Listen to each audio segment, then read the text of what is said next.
a minha relação com a escravidão é uma relação tardiva da minha vida acadêmica.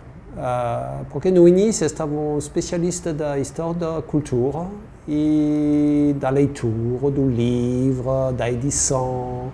Foi realmente da educação, foi realmente meu primeiro trabalho. E até, verdade, com este campo de pesquisa, comecei a trabalhar no Brasil. Mas neste campo, particularmente na Federal de Minas Gerais. E quando comecei a descobrir todas as possibilidades de fazer história do Brasil, eu estava me dizendo, como trabalhar sobre o Brasil? Eu não conheço nada, eu não falo a língua, como é isso possível? E, neste momento, no meu trabalho sobre a história da cultura, estava progressivamente passando de uma história da leitura a uma história das práticas das escrituras, a história do escriba, de todas as formas de escrita, escrita popular, escrita acadêmica, escrita burocrática. E me lembro um dia, estava em Belo Horizonte, nas arquivos, eu estava olhando coisas sobre escrava com escrita fantástica. E disse, isso é exatamente o que precisa, trabalhar sobre como a escravidão chega na escrita no Brasil. E foi o meu primeiro trabalho sobre a escravidão. E me lembro muito bem, foi muito ruim. Mas um prazer, um grande prazer. E a ideia é de saber como pensar a possibilidade para escravos de interpretar a escrita na cidade. E foi realmente o meu primeiro trabalho sobre a escravidão.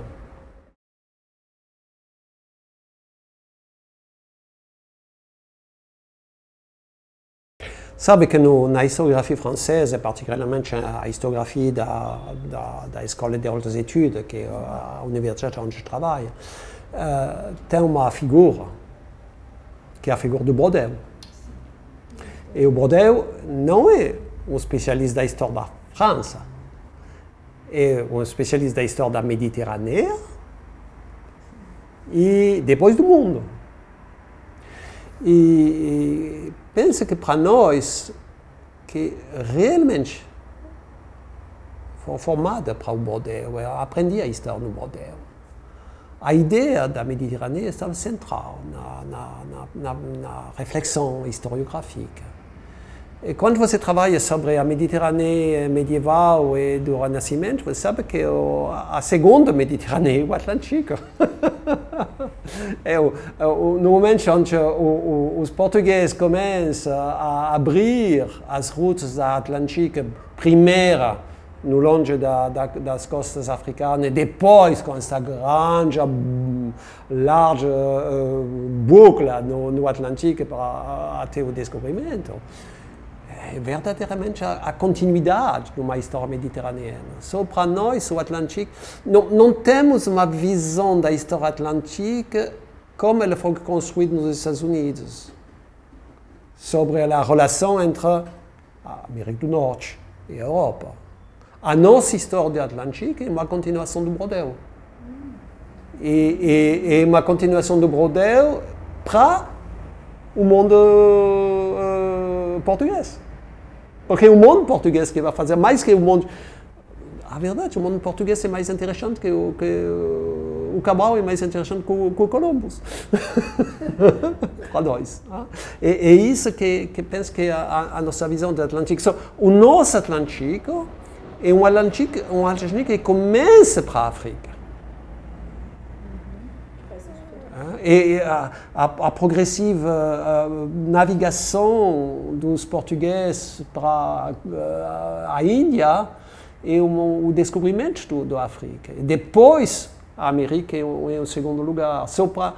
Penso que para nós é uma visão muito importante, que é totalmente diferente da visão atlântica dos anos 50 e 60 dos Estados Unidos.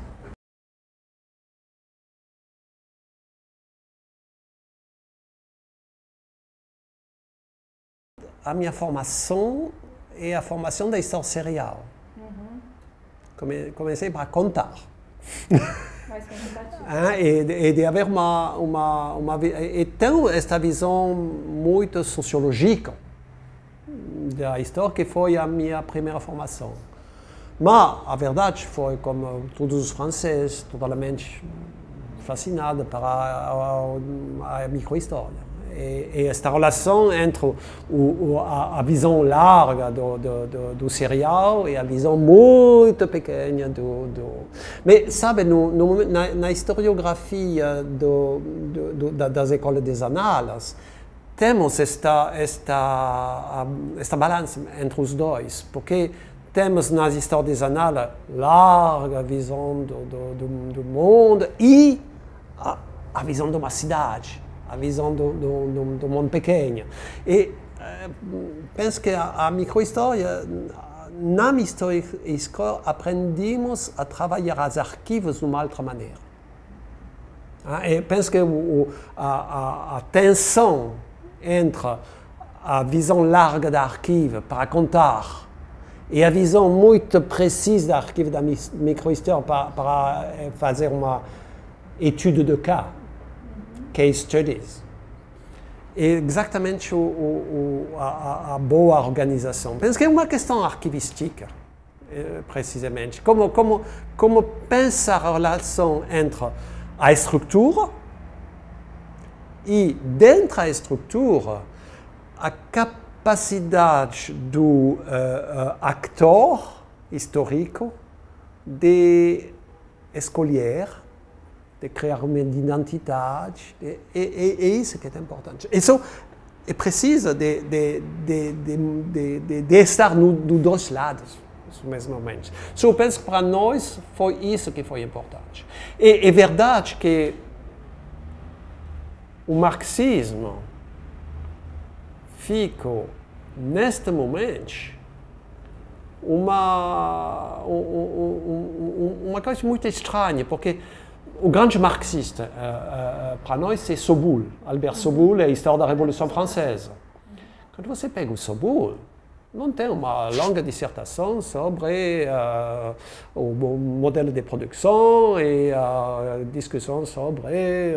conheço. O que você tem é uma história social, em certo momento quase micro-histórico, de bairros de Paris. E de uma visão... podemos dizer que o que parece ser uma contradição, não é uma contradição. Porque, a verdade, temos um marxismo, até hoje, o Centro de Pesquisa sobre a Revolução Francesa, na Sorbonne, é um lugar onde se faz a história social mais interessante do mundo. Foi o mundo do Soboul. Então, isso é interessante. O que penso que, para nós, trabalhar sobre grandes coisas, pequenas coisas, sobre estrutura e vontade pessoal, sobre agentividade e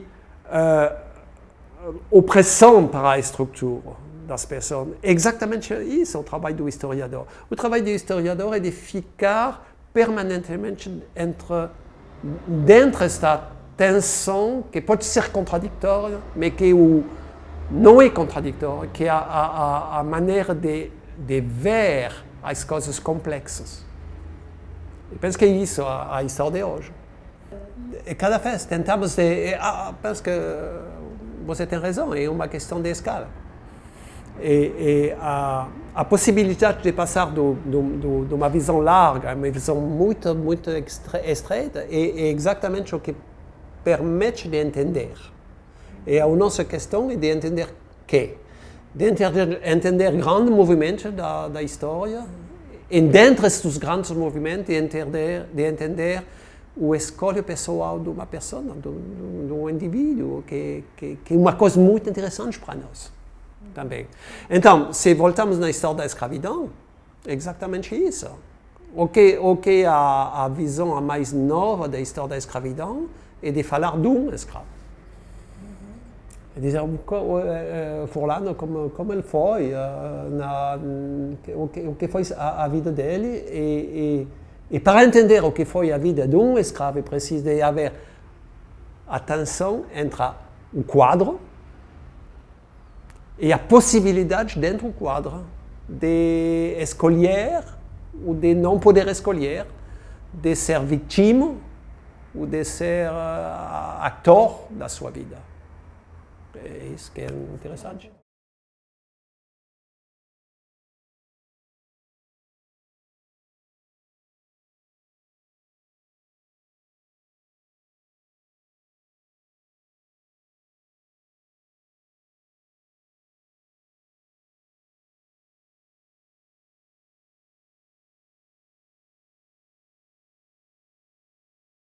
Eu preciso de dizer, primeiro, que estava dois historiadores para fazer o trabalho. E precisamos de dois historiadores com língua diferente, falando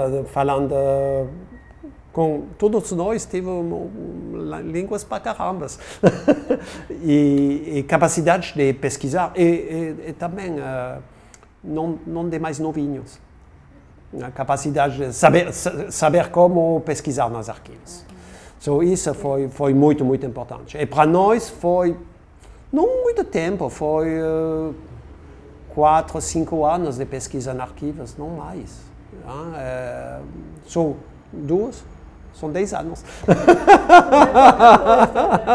Isso é sempre. E também a possibilidade de controlar a leitura de um para outro. Que é uma coisa muito, muito importante. Porque cada arquivo foi controlado para os dois.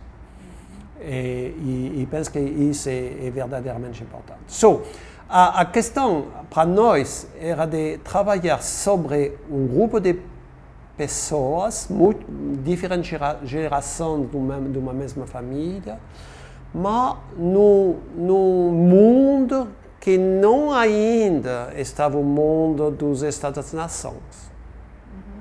Que é um mundo mais aberto que o mundo de hoje, um mundo onde, particularmente para pessoas com cidadania não totalmente definida, cidadania não totalmente completa. É a pessoa com que a nação não era verdadeiramente uma coisa importante.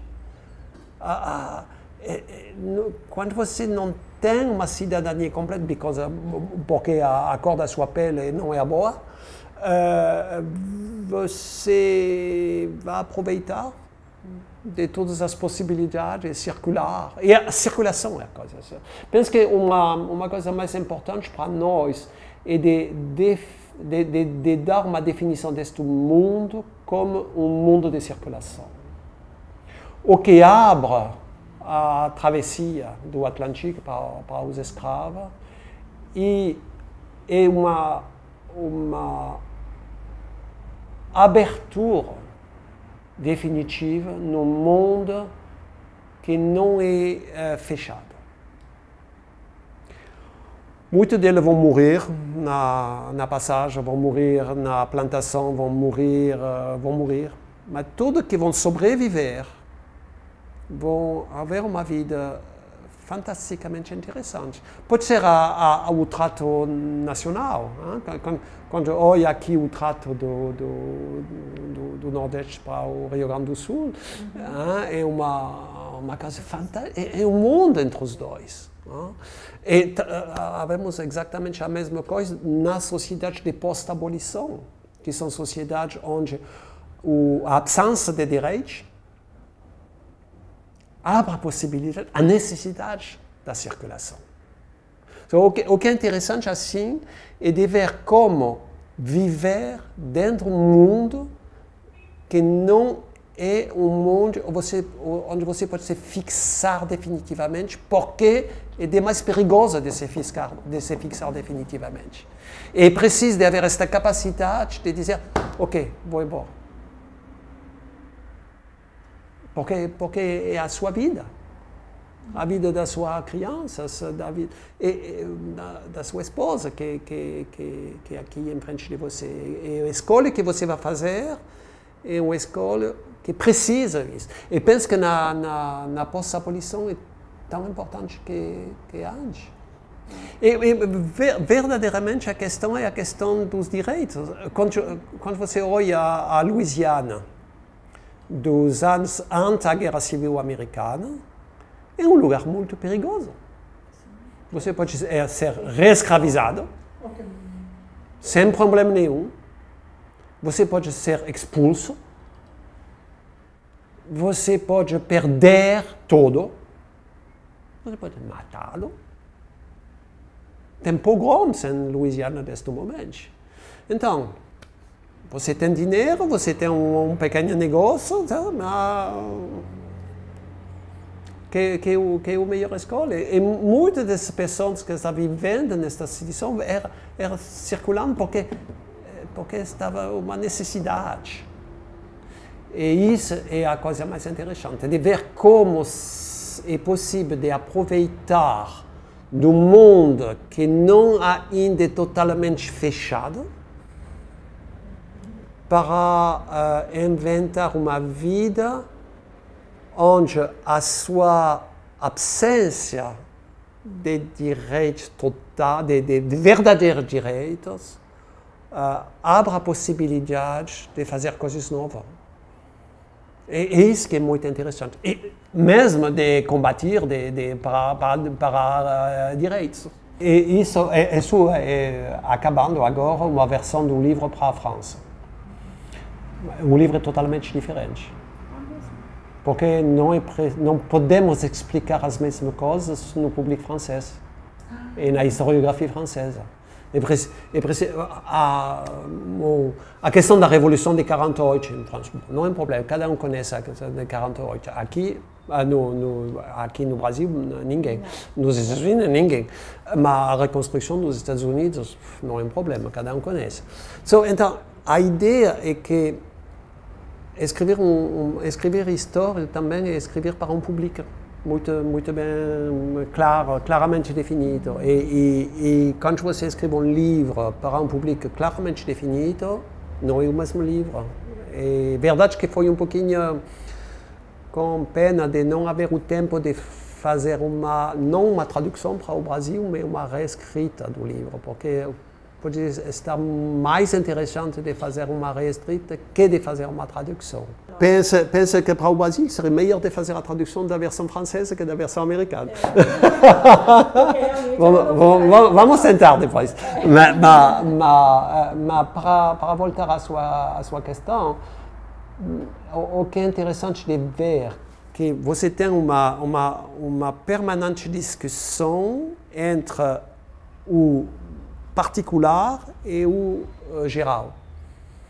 E quando você trabalha sobre a reação de uma pessoa num contexto, é preciso de dar no leitor uma visão bem clara do contexto.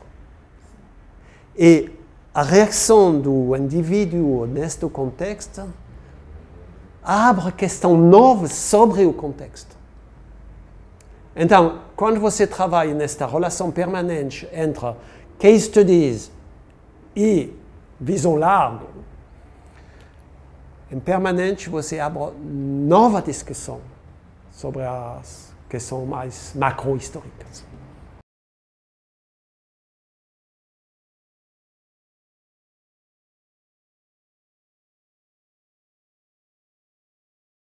Penso que fazemos história só para falar do presente. É a única razão de fazer história, de falar melhor do presente, entender melhor o presente. O que muda na historiografia são as questões, e as questões chegam do presente, cada vez. Quando você olha a maneira do modelo de falar do tempo da Mediterrânea, são com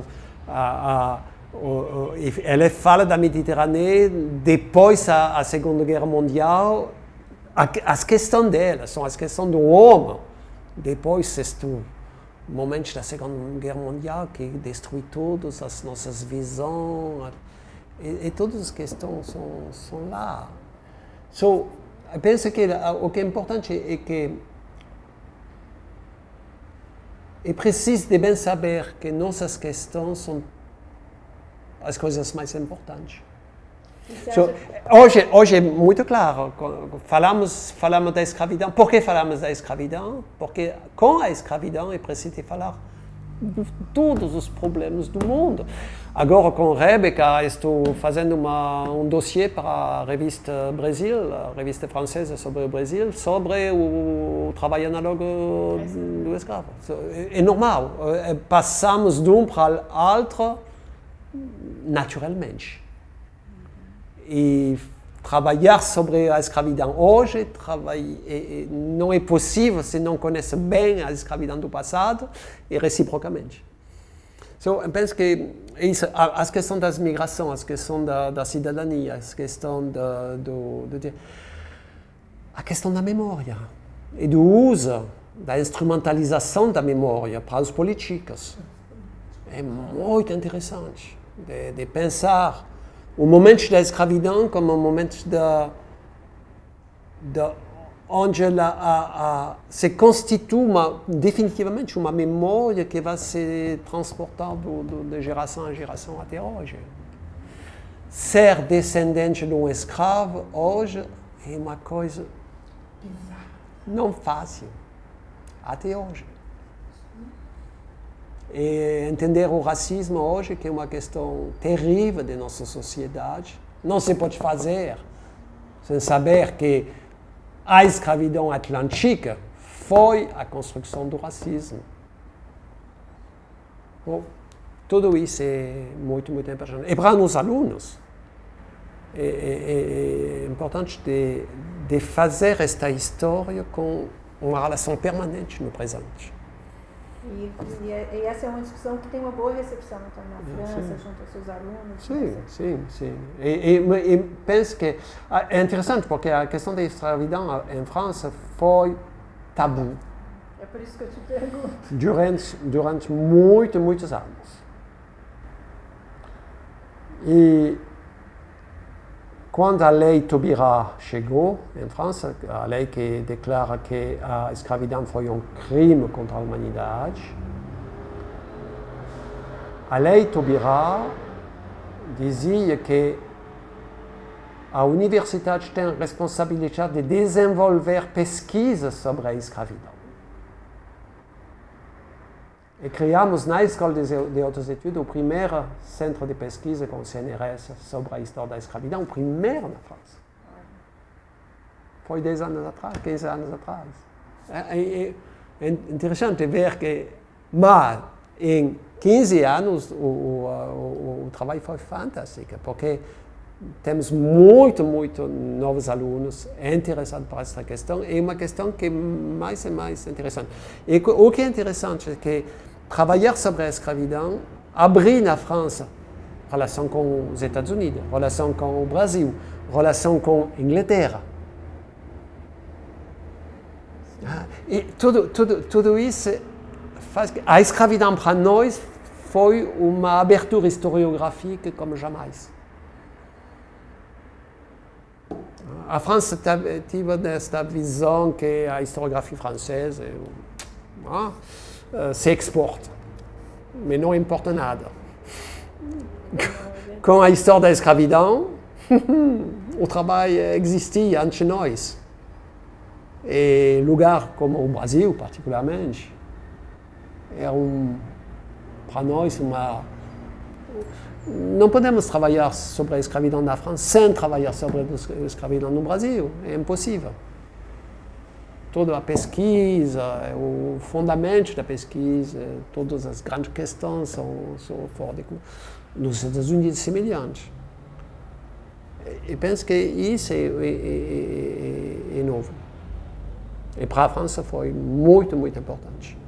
Para nós é interessante de ver como a historiografia brasileira se abriu com a introdução da pesquisa sobre a escravidão na França.